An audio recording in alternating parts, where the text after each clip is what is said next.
Bronwyn Schweigerdt is a psychotherapist who specializes in helping people express their hidden and often stigmatized feelings like anger and rage, ultimately promoting mental health.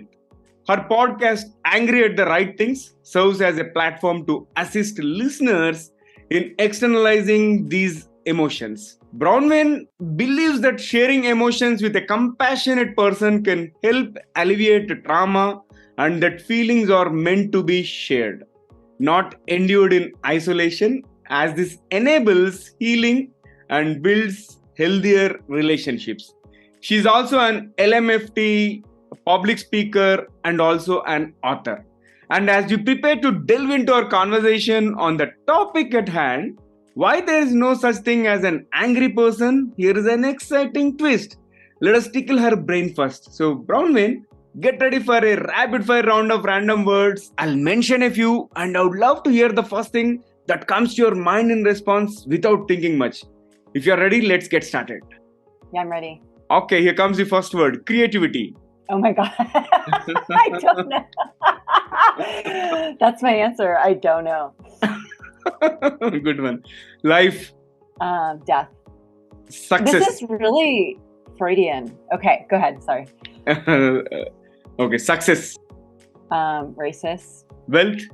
Poverty. I guess I'm going opposites. Okay. Curiosity. School.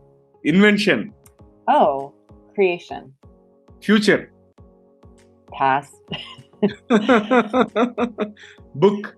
Library. Anger. Excitement. And the last one is universe. Solar system. I thought you would say nothing. Yeah. I can see how you predicted that. Who knew? All right. So, Brownwyn, that was a great first rapid fire round, and thank you for participating in that so sportively. And folks, welcome to the Guiding Voice podcast series, where we embark on transformative conversations for a better future. I'm your host, Naveen Samala, dedicated to making the world a better place through valuable discussions that add value not only to your life, but also to your career. And thank you so much for tuning in. And Brownwyn, hearty welcome to the Guiding Voice. Thank you so much for being part of our journey in shaping the lives and careers of millions across the globe. Absolutely. Pleasure to have you, and let's get the ball rolling. Here comes my first question. Let's start with your success mantra. So please share the top 3 things that have contributed to your success so far. Success. I don't know if I am successful in the eyes of what we would ascribe success to, but I'm just having fun. This is, what I'm doing. My passion project is my podcast, Angry at the Right Things. I started it just to kind of have an outlet for myself. I help a lot of my clients, with getting angry, with being angry, with expressing their anger in healthy ways. And I've seen them succeed so much. And so I wanted to share that with people who are not my clients, who will probably never become my clients, and get it out there. Good one. Let's talk about the anger management. I don't know if I may call it, but you said, why call it an anger? So can you explain the concept of externalizing feelings and why you believe it is so crucial for mental well-being? Yeah. So I believe, even though feelings are invisible, I believe they're more real than anything we can see or touch, truly. Mm-hmm.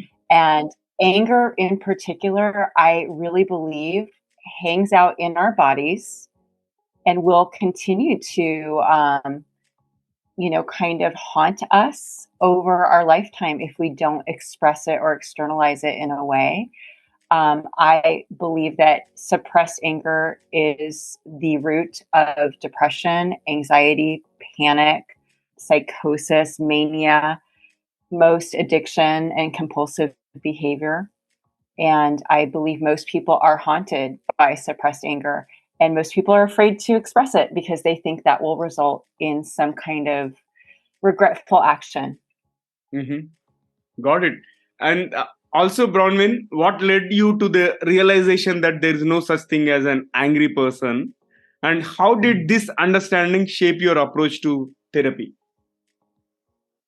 So, yeah, there's no such thing as an angry person, because saying that is like saying, if you say, oh, well, John is an angry person, that's like saying, well, John is a breathing person, Mm-hmm. like, to me, because all humans have anger, and that's a normal, natural human phenomenon. We all breathe, and to, pathologize our anger is harmful. Yeah, I think that is unfortunate. I don't think anger is to be managed as much as to get to the root problem of why we have anger, and to resolve it.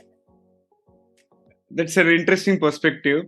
I would like to hear some specific example of how helping individuals externalize their feelings, especially anger, has led to remarkable transformations in their mental health. Let me think I can give my own story. Actually, that's probably the best one. I don't want to betray client confidentiality.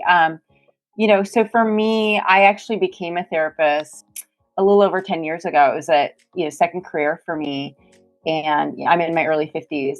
I actually didn't go looking to become a therapist. I already had a master's degree in another field and was a professional. But I myself had a life transition that created for me to descend into a very extreme depressive episode that was debilitating. Mm-hmm. And at the time, I went to therapy, Mm-hmm. and I went to several different therapists. And I remember thinking while I was in therapy, like, I'm barely functioning right now, but I'm pretty sure I could be a better therapist than these therapists who are in front of me, helping me. So I went back to school and I became a therapist, and that was part of my own recovery. But one of the reasons I became depressed in the first place was my own suppressed anger. And I see that now, looking back in retrospect. Every depressive episode I've ever had in my life has been the result of suppressed anger. And when I was able to finally realize, okay, instead of suppressing my anger because I don't feel entitled to feel angry, Mm-hmm. instead of talking myself out of my anger, I can say, you know what, that is really wrong, what's happening to me.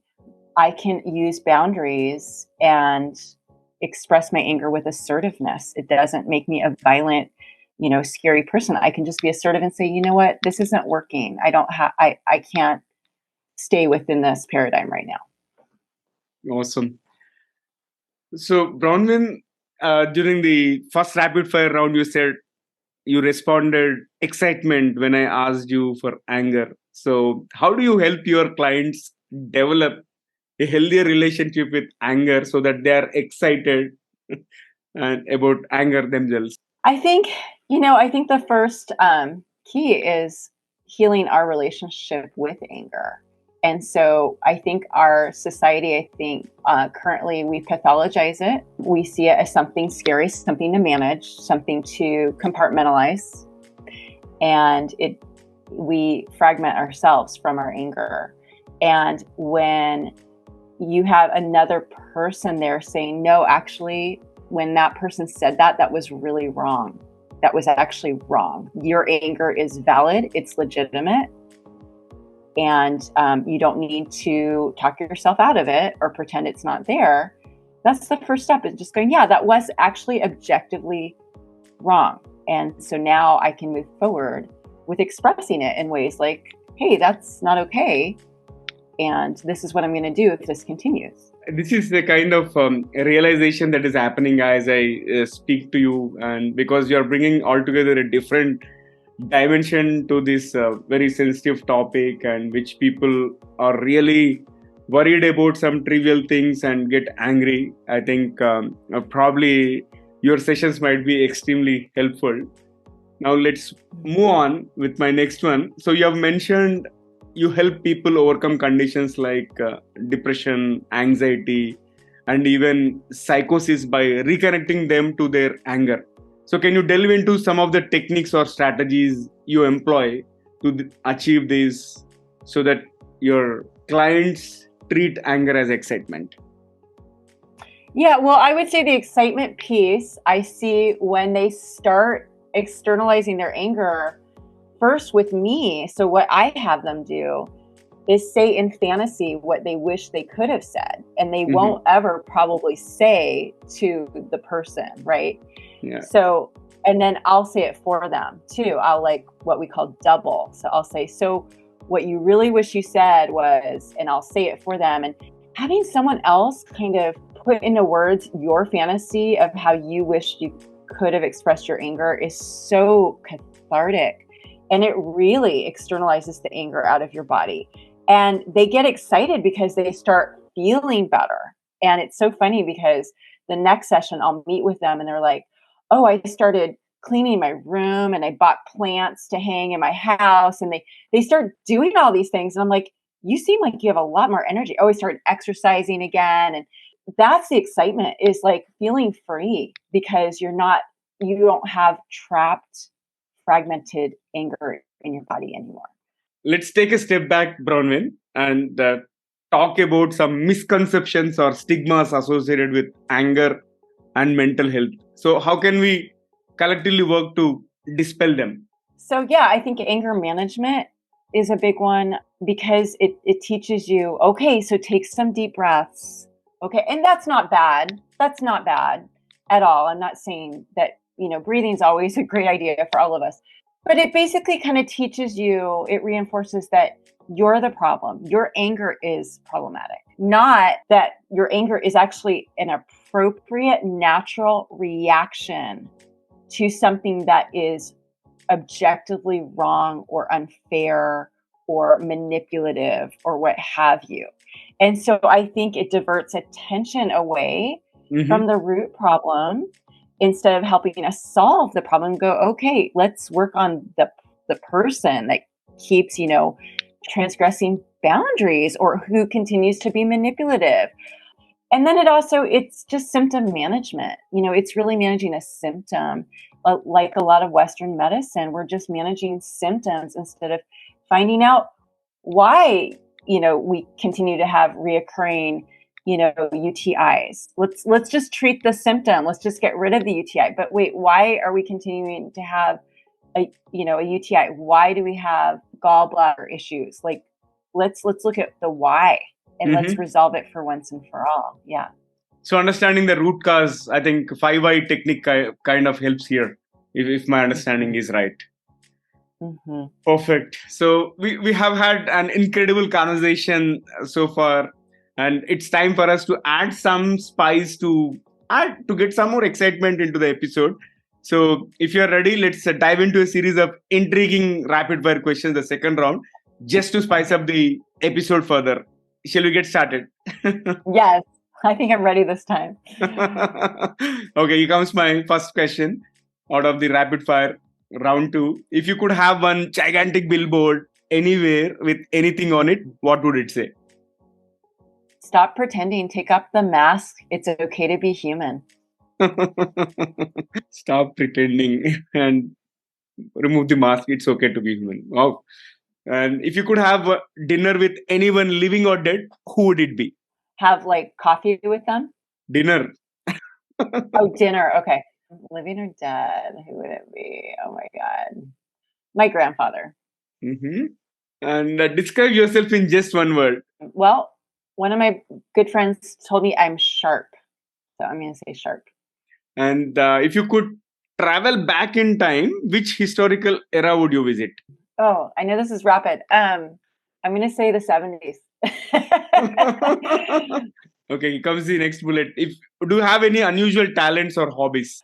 I have a what's it called? Like a what's it called? Double jointed toe that I can snap. I can snap my toe. Oh. And the last one, what is one electronic gadget or a fantasy gadget that you would like to see or invent yourself? Fantasy gadget.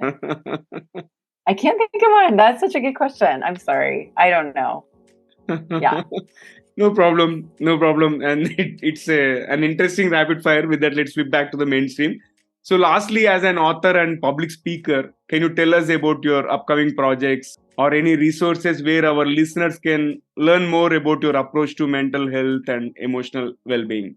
Yeah, so I'm always working on my podcast, Angry at the Right Things, and it's evolving. It's really fun to do because my brain is always growing in this regard, and I include, the latest stuff I'm learning through my clients and through my own personal journey towards mental health. But it is a lot about anger, and it's a lot about relationships, especially family relationships with our parents, as parents, with our spouse, that kind of thing. Sure. So, for those of you who have tuned into this episode, you will find the link to Brownwyn's podcast in the show notes. So, go ahead and check it out. And before I let you go, Brownwyn, how is your experience being hosted on the Guiding Voice platform? As a fellow podcaster, do you have any feedback, critical feedback? No, it's been really fun. Yeah, I haven't had any lightning rounds or anything like that with other podcasts I've been on. So that's really fun. Same here. I enjoyed the conversation, and in fact, it's been one of the different perspectives, and your thought process is something mind blowing. Really, you got a different dimension to every topic that we have discussed so far, and I look forward to hosting you again in future. And thank you so much for being part of the journey. Thank you for spending time with our audience and sharing the amazing insights on anger. Really appreciate it. Oh, thank you, Naveen. Thank you for having me. All right. So, friends, that was our episode with Bronwyn Schweigerdt. And before we get into the trivia section, I have a quick request for you. In case if you haven't already subscribed to us, please subscribe to The Guiding Voice podcast from wherever you have tuned in, because subscribing keeps you updated on new episodes. And also, if you have enjoyed this conversation and found it useful, please share with at least 3 of your friends or colleagues who would also like The Guiding Voice and help spread the knowledge and also help others grow just like you. Now let's cruise into the trivia segment of today's episode. After having amazing conversation with Brownwyn on how to deal with anger, I thought I would give you some roots or the basic information related to anger management, which is going to complement what has been discussed already. So first one is ancient philosophical influence. The roots of anger management can be traced back to ancient Stoic philosophers like Seneca, who advocated for emotional regulation and self-control.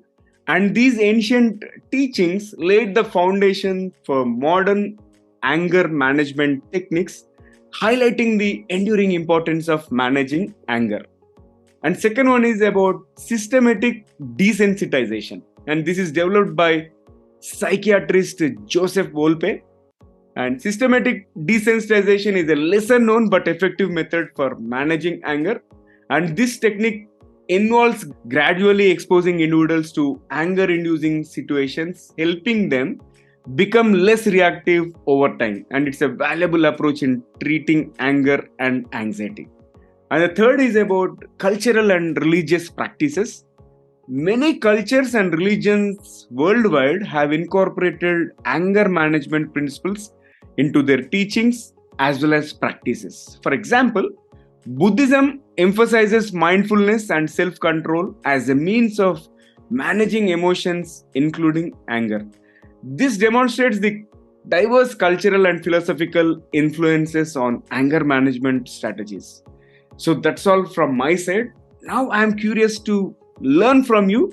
How are you managing anger? So if you have any specific techniques which are worth sharing, do comment it. If you're watching it on YouTube, you can comment there, or if you found this episode on some social media platform, please comment there. I am going to review them for sure. And that's it for today's episode. Thank you so much for taking time to tune in and also for being part of our awesome TGV community. Folks, we would love to hear from you, and do not hesitate to share your ideas, feedback, guest speaker suggestions, topic recommendations, and anything else either through our social media, or you can also email us at theguidingvoiceforyou@gmail.com. Let's create content that resonates with you. I'm your host Naveen Samala, a lifelong learner, and my goal is to have impactful conversations that improve not only your life but also your career. Until next time, take care, stay inspired, and remember, the future holds great things because the best is yet to come. Goodbye for now. See you all in the next episode with another amazing guest. Take care.